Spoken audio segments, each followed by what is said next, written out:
Been long overdue for a bike update and finally pulled the trigger and bought myself a new mountain bike.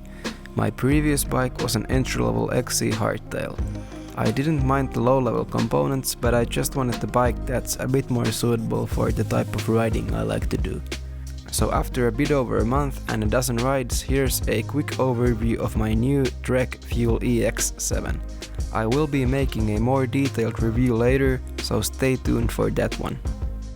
I'm 175 centimeters tall and the medium-large size seems to be a good fit for me. The frame is made out of Trek's Alpha Platinum Aluminum, whatever that is, and features a modern trail bike geometry with a 66-degree head angle, 75.5-degree seat angle, and a reach of 460. For you geometry geeks out there, there's a flip chip called MinoLink. It changes the geo a tad more towards the XC bike territory. In the front we have a RockShox 35 with 140 mils of travel, and in the rear Fox's Float Performance shock with 130 millimeters of travel. Trek provides a suspension guide where you put in your bike model and year and your weight, and then it calculates the baseline suspension settings for you. I've set the sag to about 20% both front and the rear and typically run my rebound on the slower side. The linkage feels pretty efficient even for steeper climbing. On descents it feels decently comfortable, but bombing through fast descents isn't really this bike's main selling point. When doing bigger drops, the suspension's limit is reached pretty fast. The drivetrain is REM NX 12-speed and the brakes are pretty low-level Shimano MT200s with 180mm rotors, and they are definitely the weakest component on this bike.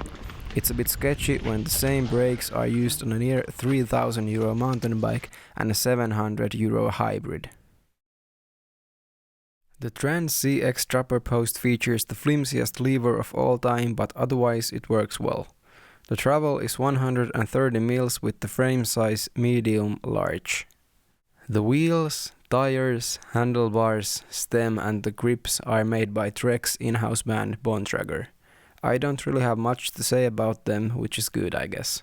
The tires are almost plus-sized, comfortable and grippy 2.6s. Overall, the bike is pretty decent for the retail price of €2,800. But there are some bikes in the same price range featuring slightly better components. The RockShox 35, NX drivetrain and the brakes are maybe a bit underwhelming compared to the market. The spec isn't bad, but it doesn't get any praises either. As I'm used to the efficiency of an XC bike, the all-rounder type geometry fits my riding style quite well. Climbs are probably one of my strongest and most liked areas as a mountain biker, so the longest and slackest enduro bike wouldn't really be used to its full capabilities in my hands, especially with the non-existent elevation here in southern Finland. On climbs, the suspension feels really efficient, and on flatter terrain it absorbs the smaller bumps really nicely. Like I said, downhills are not exactly the place where this bike excels, but it's still fun to ride that type of terrain as well.